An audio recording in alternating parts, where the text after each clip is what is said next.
Okay, as promised, this is part one of love bombing, black relationships, black dating.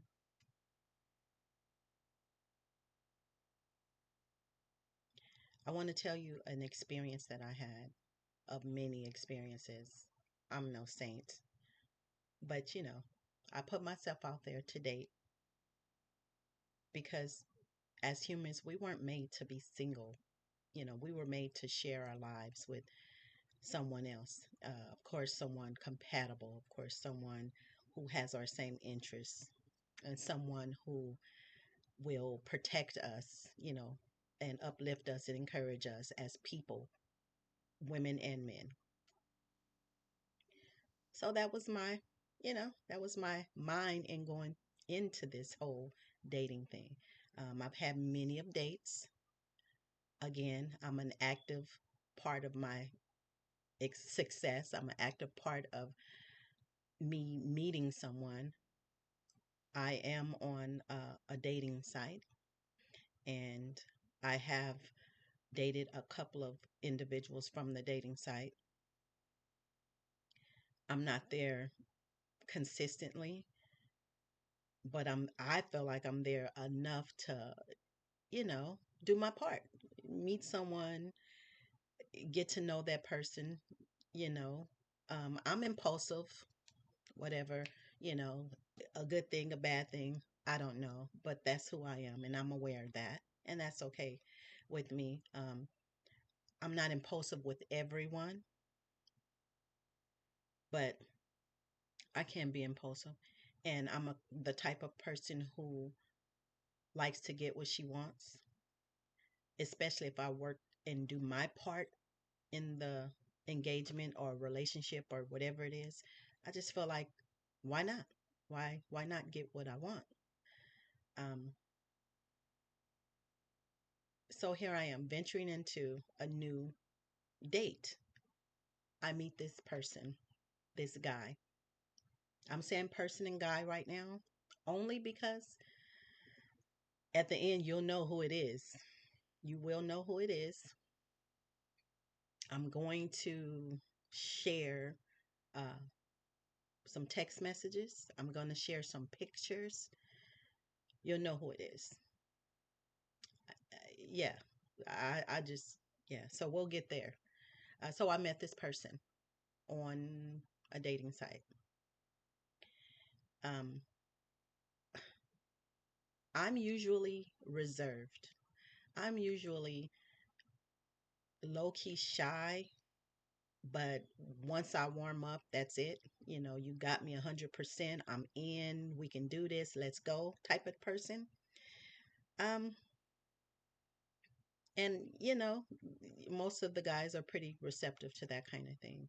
Um, I believe the intimidation comes when I know what I want and they think they can tell me that they want the same thing and it'd be okay, when in fact that's not exactly what they want. They really just want a piece of me. They really just want some of my energy because that's the way it goes, as Janet Jackson says. I'm just kidding. Was that a plug for Janet? I don't know. So my point is, um, they lie. They lie. They lie. They lie. They tell you what you want to hear in order to get in your circle, in order to get in your space. Vetting, we'll get to vetting. We'll get to vetting.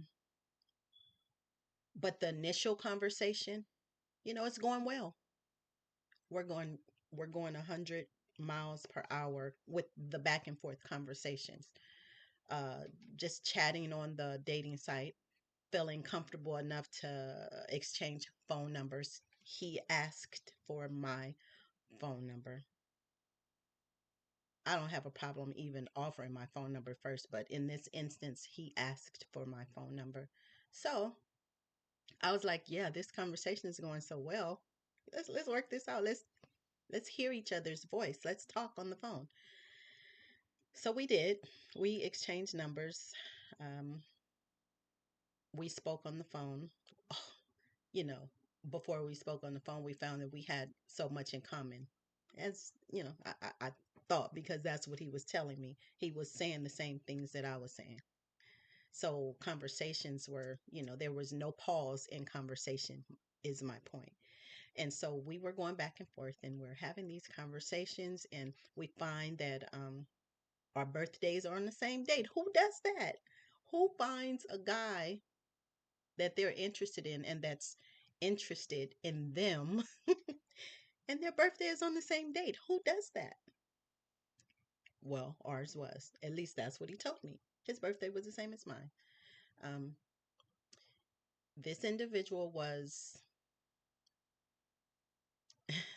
he was maybe about 7 years younger than I am, but conversation mature, demeanor over the phone mature, able to hold a conversation, saying all the right things, really, really attentive, you know, throwing compliments and expressing his need for meeting the right person, just saying all the right things. He gives me this story that, he's getting a divorce. Wait, wait, wait. I know what you're thinking. Not like that. But listen to this. He said he's getting a divorce. And I'm like, okay, well, how far do you have to go? How much longer do you need to wait? What's the process in that, Because the conversation and stuff that we're having, it looks like you're trying to really get into something or you literally just getting out of it. So he explained the whole situation. Wait till I tell you what he said. I can't make it up. I can't. So he's getting a divorce. And so I asked my questions. And I am a person who I feel I take notes. I take notes. Yeah, I'm getting to know a person, but I want, because I'm in this whole dating scene, and you can always, and I'm gonna just be honest, you can always kind of forget who said what, when, and why, because you're in this dating scene. When one thing doesn't work out, you kind of just move on. I'm a move oner. If something doesn't work out, I don't stick around to try to figure out what's going on. You only have to show me one time, and I'm out of there. That's just how I am. So, um, he's telling me about his little divorce and things like that. And so I'm asking my questions. I'm taking my notes and stuff because I want to remember and be as attentive as possible. And that when, we're having these conversations, I can reference back things in my own head and also on the sheet. So again, I take notes and all that kind of stuff. I have two sheets that I've taken notes on since I had met this person. So everything is just going great. The reasoning behind his the reasoning behind his divorce is that his wife left 5 years ago. Well, now, yeah, yeah, 5 years ago, still now, and he hasn't been able to locate her. He doesn't know where she is, and she's considered a missing person. Really? Okay. I mean, I don't know. Is that possible? It happens, right? Okay. And I'm like, oh. So that was the first thing as a woman, as a mother,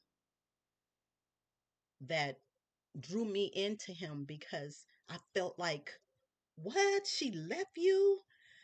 Just walked out with some guy, and she was using drugs. I mean, he gave me this whole scenario and everything, and very believable scenario. I wrote stuff down because I needed to check it out. So I did. I wrote it down. And so he's pulling at my heartstrings, and I'm like, poor, poor. guy. I wanted to be there for him because he's been abandoned, neglected, and for 5 years he's been trying to work through this trust process and all this kind of stuff. He gave me the whole victim story, you know, and I believed him. Was no reason not to believe him. I'll give you the benefit of the doubt until you change my mind. I believed him. His his mannerisms, his demeanor, his conversation, his calmness in that story that he told me.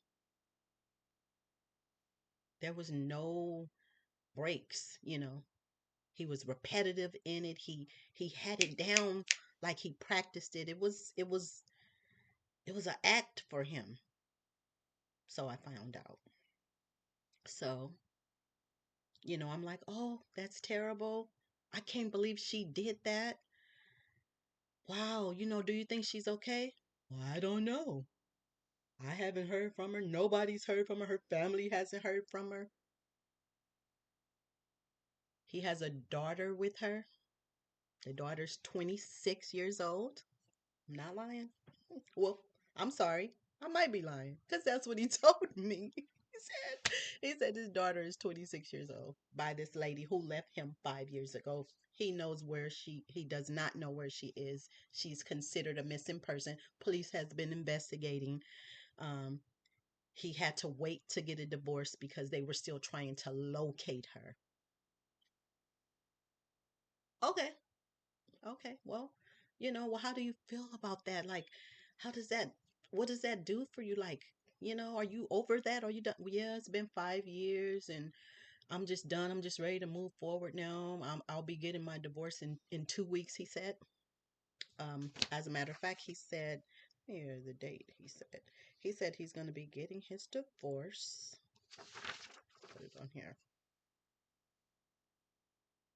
He said he's going to be getting his divorce in 2 weeks from the date that him and I met.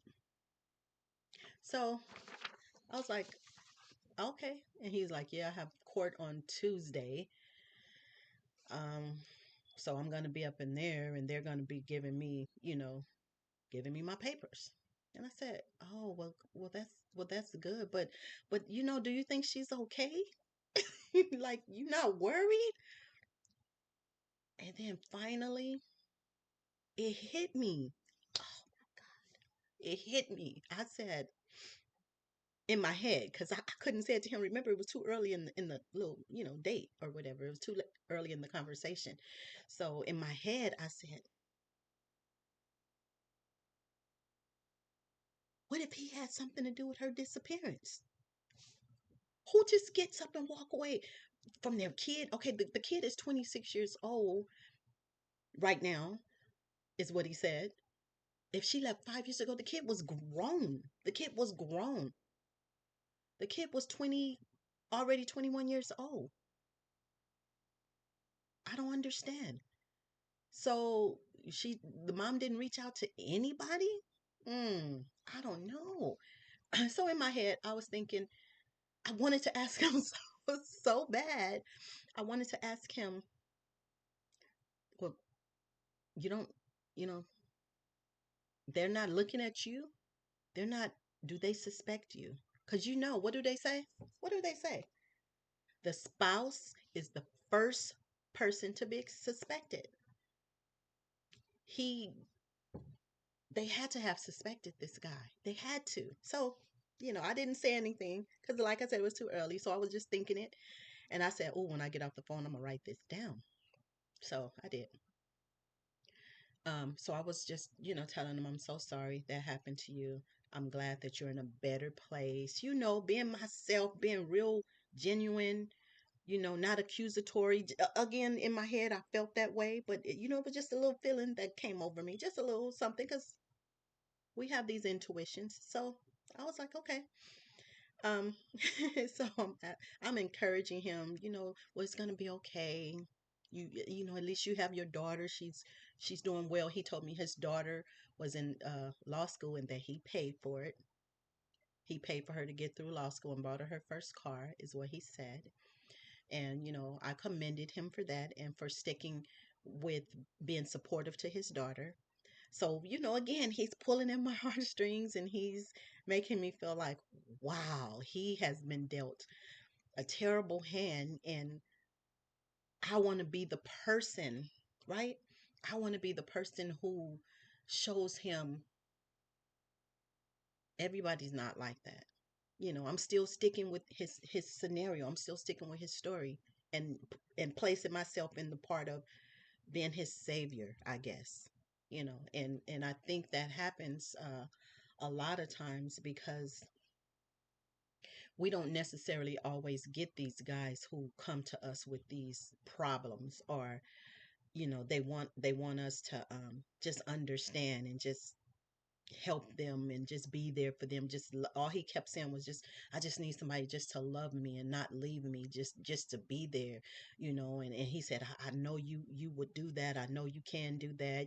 He's pumping up my head. I'm sucking it all in.